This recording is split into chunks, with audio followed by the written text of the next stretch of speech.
Greetings and welcome back to At World's Edge, the Warhammer Fantasy lore podcast. Today we're going to be talking about the Southlands. If your introduction to the Warhammer Fantasy world has been the Total War series, you're very familiar with this territory as it was a major setting for Total War II, and in Warhammer Total War III, it became known as the Thunderbowl for the large number of violent races that all set up down there in the opening acts of the Immortal Empires campaign. However, if your introduction to this world was the tabletop game or the role-playing game, you're probably a little bit like WTF, because the Southlands only get passing mentions for the last 2 decades of those iterations.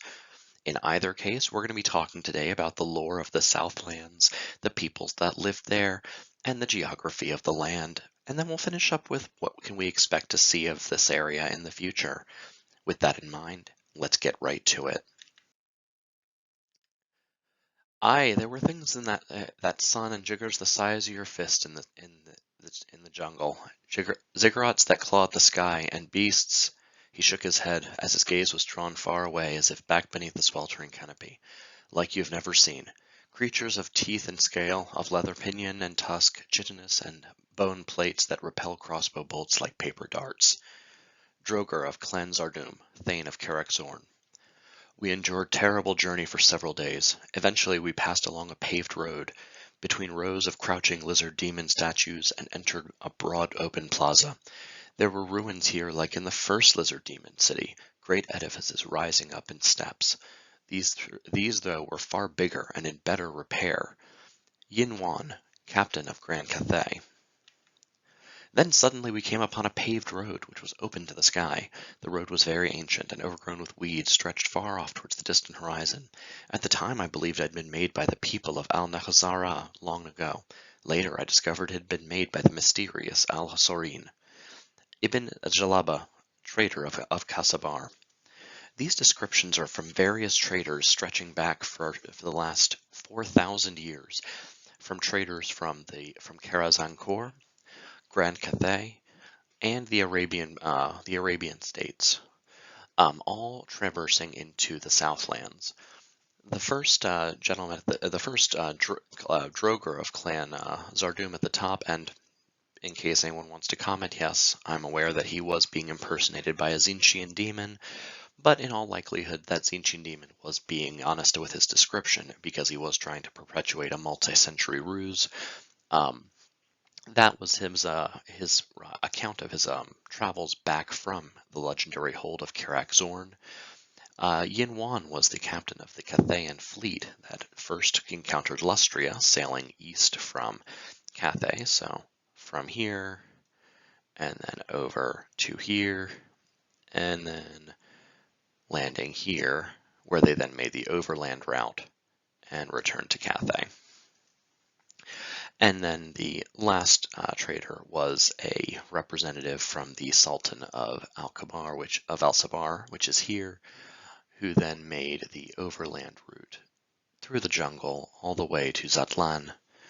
And then his journeys actually took him back towards Nakara, where he was able to help recover a mummified slan, which he then returned back to the lizard men, and opened up a very brief trade negotiation with them, which concluded with the idea that the lizardmen had no interest in trading with the Arabian Sultan.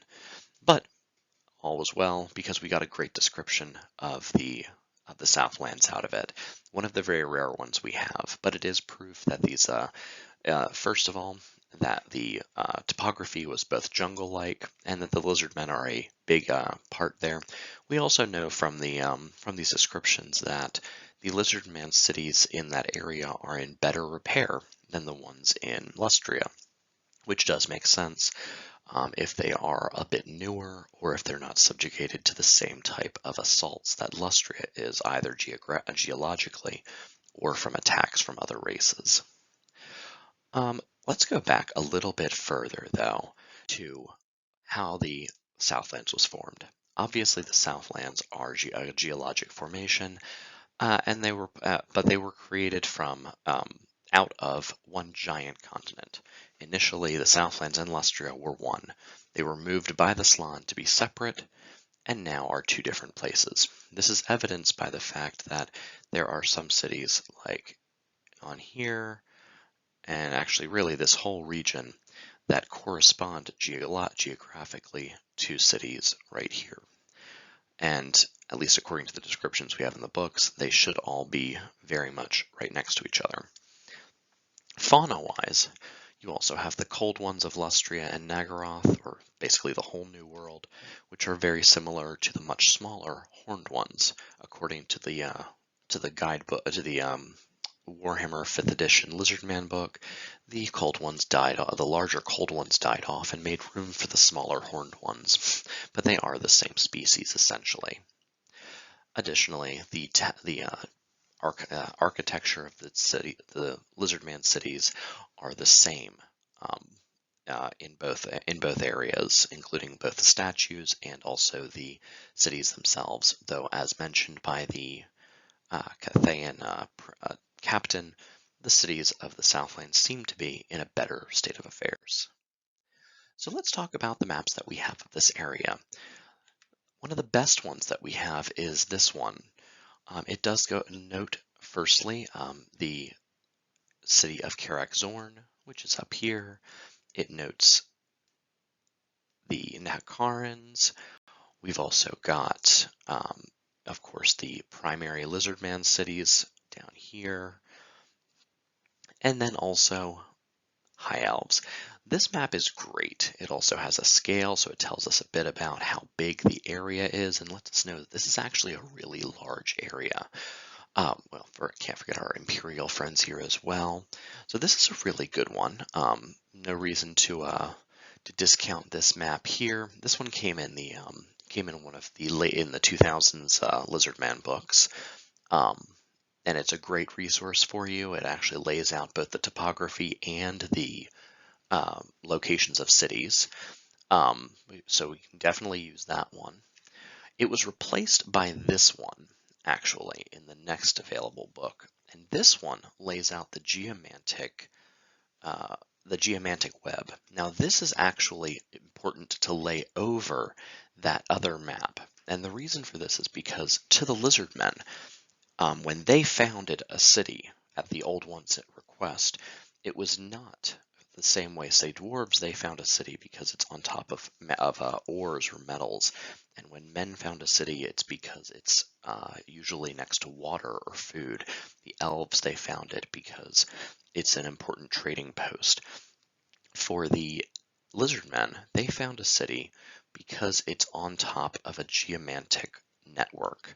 They need to harness this network of magic in the same way that dwarves harness magic from the earth and store it in runes.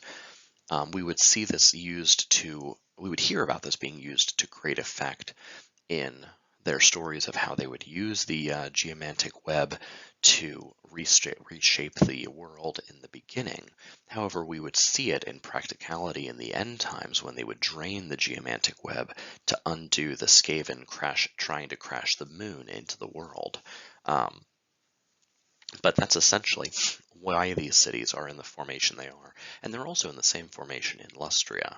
So you can imagine that it's that in theory, at least, all over the world, this web connects all of these various points of magical power. And in fact, if you look at the Dark Shadows campaign and the other locations where Lizardmen show up, there are also points of power or geomantic locations in those parts as well. However, the very best map for the Southlands is gonna be this one, and this came in the 300th anniversary of White Dwarf, but it really lays out exactly how big the Southlands is, and it shows you why it is so easy for something to get lost. The Lizardmen are all the way down here. Karak Zorn is all the way up here, and the distance from Karak Zorn to Karak Azul, the next major dwarf hold, is almost as long as this. So when they say it's the lost hold and it's too far for dwarven explorers to get to, they're not lying. They have to cross an insurmountable distance overland past orcs and the undead and Nagash.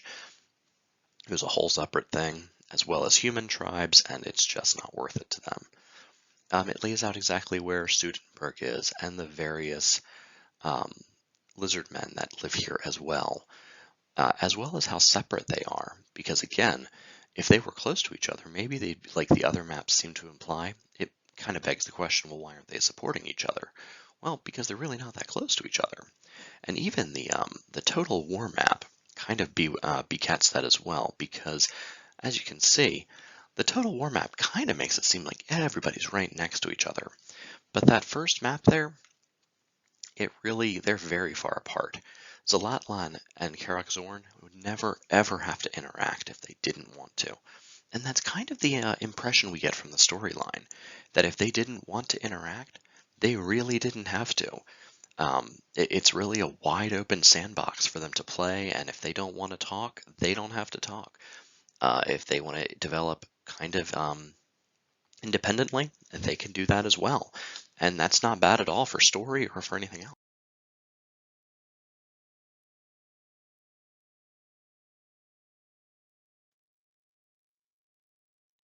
So who lives in the Warhammer in the Southlands?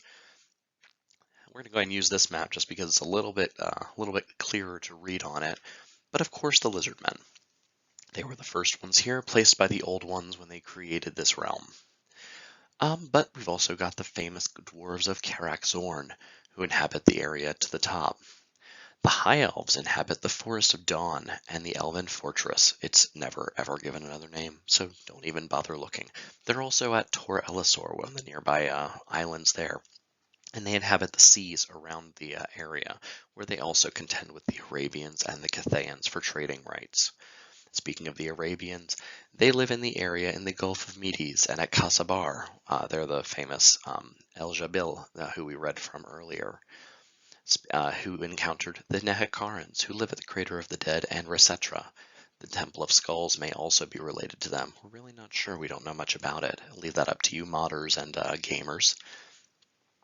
The Empire maintains a imperial presence at Studenberg, which is a relic of the Crusades, which is a part that isn't really explored anymore, probably because of the political climate in the real world, and we just want to keep that on the down low as far as what the Crusades actually were crusading for.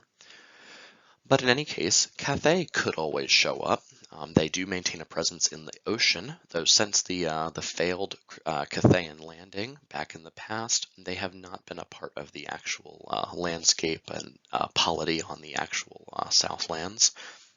Unlike the Skaven, who popped out of the ground, and Clan Pestilence has made the Southlands their home. They have been waging war on the Lizardmen there since time immemorial, roughly 3,000 years ago. And this is the birthplace of the Orcish race, and currently the homeland of the savage orcs, who do stretch all the way up into the Badlands. And traditionally in Warhammer books, we actually associate the Badlands with savage orcs, but no, they live here. And in the Storm of Magic book, it actually does talk about how the savage orcs, when they get too woggy, actually manage to open a portal to chaos, which they then sealed with a gigantic effigy of Gork, or possibly Mork. So why do we know so little about the Southlands? Well, that's a little bit intentional. So if you notice, the Warhammer world is really populated here. We know a lot about all these dots. We know about the Empire, Britannia, Estalia. We know about Khemri. We know about the Ogres. We know about Ulthuan and Nagaroth and Lustria. Apologies. We know about these places. And we've been to Albion. We know about the Chaos Wastes, more Chaos Wastes. We know about all these places. The rest of this, we've heard stories about Arabia and Araby and the Southlands. We've heard very distant mentions of kingdoms of Ind and Grand Cathay.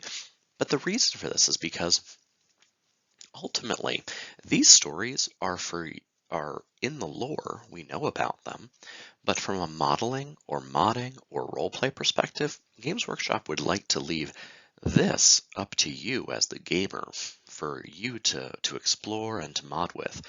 Essentially, what we have here is, let's say you want to make dwarves, but you want to make dwarves with lizards.